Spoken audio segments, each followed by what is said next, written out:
Pour commencer, il me paraît évident de dire que l'évolution des technologies de ces 30 dernières années ont bouleversé notre rapport au temps. J'en veux pour preuve mon expérience personnelle. Jeune ingénieur, j'ai commencé à travailler sur le développement de solutions pour le stockage de données sur le support CD et DVD.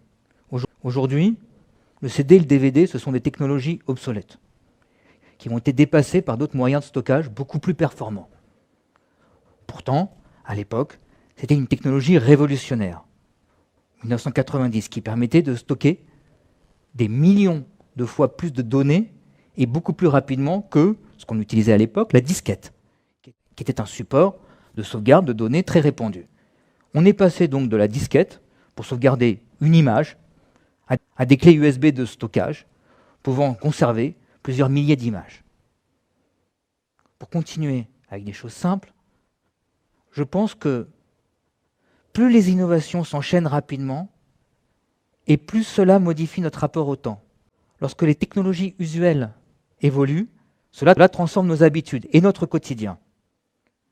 En tant qu'utilisateurs, nous devons donc découvrir et apprivoiser un plus grand nombre de cas d'usage, et cela d'autant plus rapidement que les innovations s'enchaînent.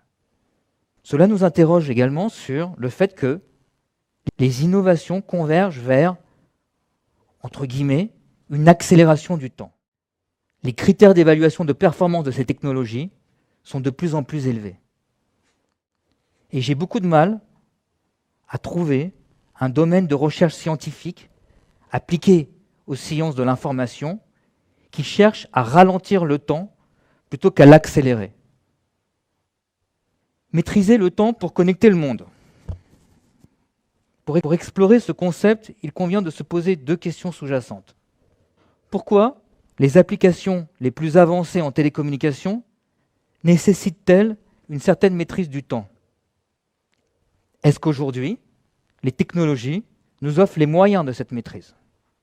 Je vais y apporter mon éclairage en tant que responsable d'ingénierie en recherche et développement qui a passé ces 30 dernières années à développer des solutions dans le domaine des technologies de l'information.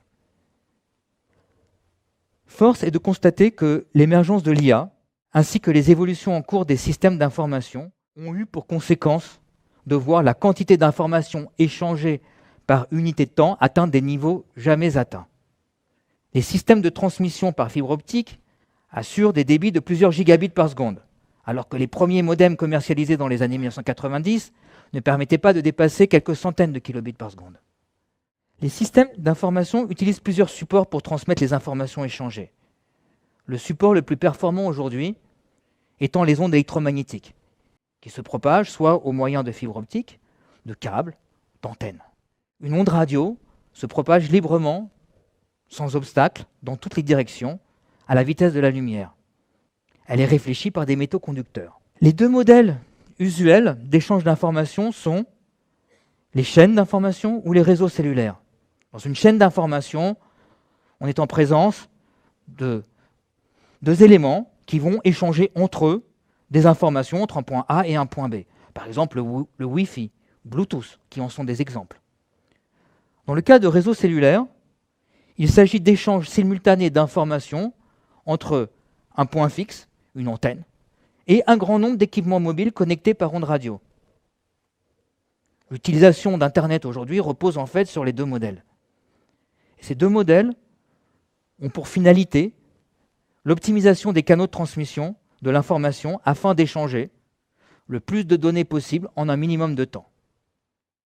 On peut avoir le cas de deux équipements qui vont échanger de la data le plus vite possible en utilisant un média haut débit, ou le cas d'un très grand nombre d'objets connectés en même temps dans un réseau cellulaire et qui chacun échange un nombre limité d'informations dans un temps très court. L'objectif étant pour le serveur d'échanger avec le plus d'objets connectés en un minimum de temps. Dans les deux cas, on doit résoudre la même problématique, à savoir comment échanger le plus de données en un minimum de temps. On est clairement dans cette course quand on parle des innovations en télécommunication. Un petit peu de théorie pour comprendre à quoi je fais référence lorsque j'évoque la maîtrise du temps comme condition nécessaire à l'échange d'informations. Recevoir de l'information, c'est interpréter les changements d'état d'un signal reçu en information communément comprise par tous. Une image, de la voix, un fichier binaire. À l'inverse, transmettre de l'information, c'est transformer une image, de l'audio, un fichier informatique, en changement d'état d'un signal électromagnétique. Pour mesurer les performances de ces réseaux, il existe deux métriques fondamentales. Le débit et la latence. Le débit, c'est la quantité d'informations élémentaires échangées par unité de temps. La latence, c'est le temps que met l'information à se propager pour allier la distance qui sépare l'émetteur du récepteur. Échanger plus d'informations plus rapidement entre un récepteur et un émetteur revient à augmenter le débit et à réduire la latence de diffusion. En simplifiant, mais sans manquer de rigueur scientifique, je pense qu'on peut dire qu'augmenter le débit consiste essentiellement à augmenter la précision de mesure du temps. Pour un récepteur, il s'agit de mesurer l'évolution d'un signal, son amplitude, sa phase, sa fréquence, dans un temps donné, pour pouvoir l'interpréter sans erreur. Pour un émetteur, il s'agit de provoquer des variations d'un signal sur un temps très court, pour coder un message à transmettre. Dans tous les cas, cela nécessite d'avoir une référence de temps fiable et précise. On parle d'horloges ou d'oscillateurs locaux qui sont capables, pour un récepteur, de caractériser précisément les transitions d'état d'un signal et pour un émetteur, de provoquer ces transitions d'état dans le temps imparti. Bien que disposer d'une référence de temps en chaque nœud d'un réseau soit nécessaire, cela ne suffit pas à garantir le succès des échanges d'informations. En théorie de l'information, lorsque deux éléments d'un même réseau émettent un signal en même temps sur les mêmes fréquences, on est en présence de bruit, c'est-à-dire d'informations indécodables. Dans un réseau à multiplexage temporel, où chaque élément est alternativement ou récepteur ou émetteur. Pour que deux éléments puissent échanger correctement de l'information dans ce type de réseau, il est indispensable, 1, que les durées d'émission et de réception soient strictement égales, et 2, que les transitions d'état soient également synchronisées, au risque de compromettre la possibilité de décoder l'information échangée. En considérant les objectifs de diminuer les latences et d'augmenter les débits, les temps alloués à la voie montante et à la voie descendante sont donc de plus en plus courts, ce qui entraîne un plus grand nombre de transitions entre l'état d'émetteur et de récepteur, et ce qui, par là même, statistiquement, aussi augmente le risque de désynchronisation, et donc de perte d'information. Ce type de réseau à multiplexage temporel se voit donc appliquer de très fortes contraintes temporelles. Sur des réseaux 4G, où les débits peuvent atteindre les centaines de mégabits par seconde, dans des bonnes conditions, la marge d'erreur de synchronisation est bien inférieure à la nanoseconde. Sur des réseaux 5G, où les débits sont plus élevés, qui peuvent atteindre quelques gigabits par seconde, la marge d'erreur est bien inférieure à la picoseconde. Plusieurs mécanismes sont utilisés pour les synchroniser, pour la synchronisation des réseaux. Une technique très efficace consiste à disposer d'une référence de temps partageable à grande échelle instantanément. Ce sont les satellites de localisation qui offrent cette possibilité en émettant une référence fiable, stable et capable de synchroniser immédiatement tous les éléments fixes d'un réseau de téléphonie mobile. Le satellite garantit qu'une antenne 4G à Vaux-en-Velin soit synchronisée à la seconde près avec une antenne 4G à Tokyo. Une fois synchronisées entre elles, les antennes peuvent réaliser un réglage plus fin des éléments mobiles à proximité. Les éléments mobiles d'un réseau cellulaire reçoivent donc des commandes de correction de timing de la part de l'antenne la plus proche. Une autre technique repose sur l'échange de messages contenant l'image d'un temps universel, considéré comme référence de temps à partager par un serveur et à destination de tous les éléments connectés à Internet. Pour connecter le monde, il faut donc synchroniser tous les éléments connectés à Internet d'une manière extrêmement précise. Il ne s'agit pas, à proprement parler, de maîtrise du temps, mais plus d'évolution technologique qui permettent les échanges fiables et rapides d'informations.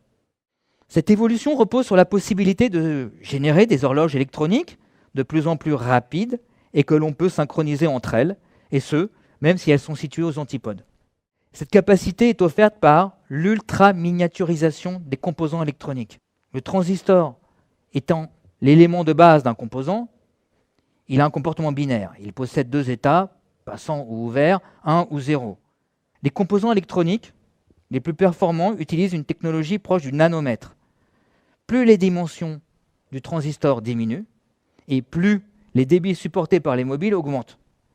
Par ailleurs, plus le transistor est petit, plus le délai introduit par celui-ci est petit. Cela entraîne donc une réduction de la latence et une capacité à traiter plus d'informations en un temps plus court. Être plus rapide dans l'échange d'informations, c'est être capable d'industrialiser des transistors les plus petits possibles. La course à la data se traduit donc par une course à la miniaturisation. Pour connecter le monde, il faut être capable de maîtriser des technologies extrêmement pointues, de gravures nanométriques ouvrant la possibilité de mesurer ou de provoquer des transitions de signaux inférieures à la nanoseconde. Au risque de vous décevoir, je ne connais pas de technologie qui permette de maîtriser le temps, c'est-à-dire de l'arrêter, de l'accélérer ou de le ralentir. Plutôt que de parler de maîtrise du temps, il serait plus juste de parler de critères de performance très élevés pour les réseaux de transmission d'informations.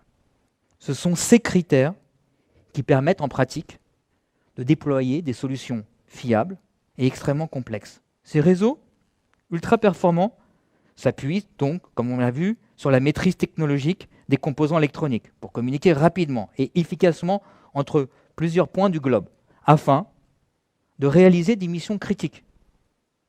Par exemple, couper l'arrivée de gaz avant l'arrivée d'un tsunami, réaliser des opérations chirurgicales à distance, piloter et garantir la sécurité des véhicules à distance, par satellite.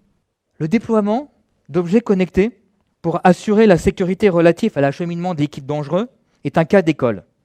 Je vais l'utiliser pour illustrer la complexité à réaliser une mission critique.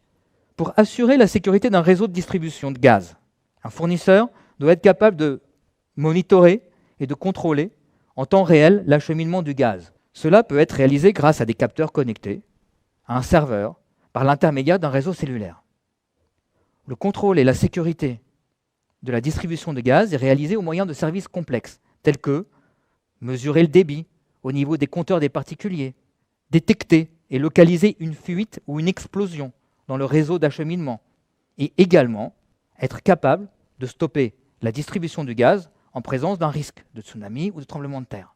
Stopper l'acheminement du gaz seulement à l'endroit où le risque existe est une mission critique pour les systèmes d'information. Cela nécessite 1. De localiser précisément où se trouvent les objets connectés correspondant à la zone à risque, 2. Garantir qu'ils sont joignables à tout moment, et 3. Transmettre rapidement la commande qui permet de stopper la distribution avant l'arrivée du tsunami ou du tremblement de terre. Des applications impensables il y a quelques années peuvent émerger aujourd'hui, non seulement grâce aux évolutions des systèmes de l'information, mais également grâce au progrès de l'IA et la possibilité de combiner des réseaux terrestres et non terrestres. Le satellite et l'IA augmentent la couverture sur les objets connectés et donc garantissent la fiabilité de ces réseaux ultra performants.